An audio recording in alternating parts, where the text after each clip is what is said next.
Yes, I am still on my collagen mission in soups. Actually, it may never end because it's literally free skincare.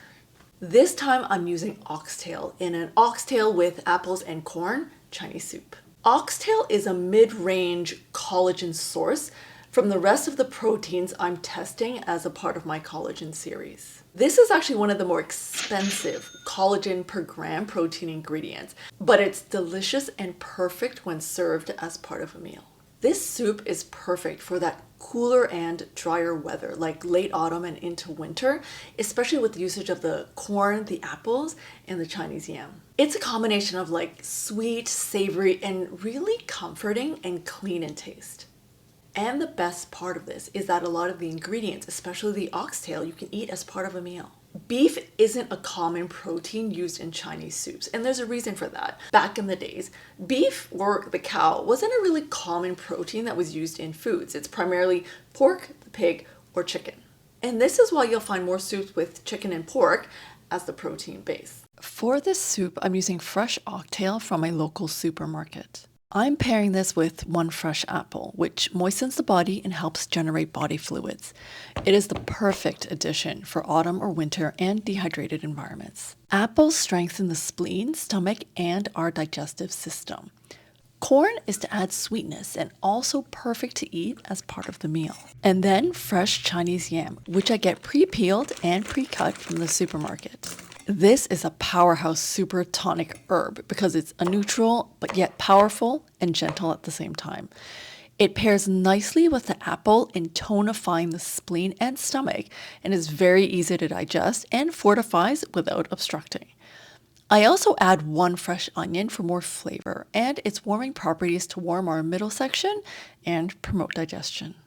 The herbs are also simple and intended to create a more umami taste to the soup. The best ingredients for this savory boost are dried mushrooms and dried seafood. I'm using dried scallops and dried shiitake mushrooms, but you can also use dried shrimp, dried octopus, and any type of dried mushroom.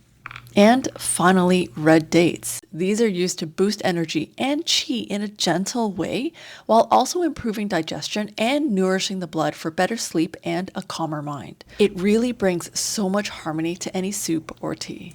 In my cast iron pot, what I love doing with oxtail is to pan fry them first to create a beautiful crusty edge for more flavor. This makes them super yummy to eat. I won't actually use a lot of oil because the oxtails do have some fat in them, which I want rendered out. You don't have to fully cook them right now, just ensure that they are nicely browned. They'll fully cook in the soup as it boils. I'll throw in the onions to brown as well before adding in 2 liters of water or enough to fully cover the bones. Allow that to come to a full boil on high heat, and this is the best time to remove any foam, debris, and fat from the soup. These super thin, meshy scoopers are the best. They catch everything. Once the soup is clean, add in your cored and quartered apples. I keep the skin on so that it stays intact and it doesn't disintegrate into the soup. Drop in the clean and cut corn as well as the fresh Chinese yam. You can drop in the dried mushrooms and dried scallops as is, or soak ahead of time to soften first and remove the parts that you don't want. And finally, the red dates I usually drop in as dried. Cover and boil on high heat for 30 minutes to allow for everything to blend together nicely. And then I will reduce the heat to a low simmer for another 2 to 3 hours or until the oxtail is to your desired softness. I love the oxtail falling off the bone, and that will allow more of the collagen to dissolve into the broth. At the end, you'll have this rich, dark, beautiful broth that's deep and delicious in flavors. I love how the apples have softened and the oxtail's so yummy to eat. Dip this in soy sauce and serve with rice. A great place to explore all the collagen proteins and options is on the blog. You can find an article where I list all the ingredients and soups that you can make from them. If you have any questions or soup ideas, just leave it in the comments below. Happy soup making for your skin, and I'll see you next time.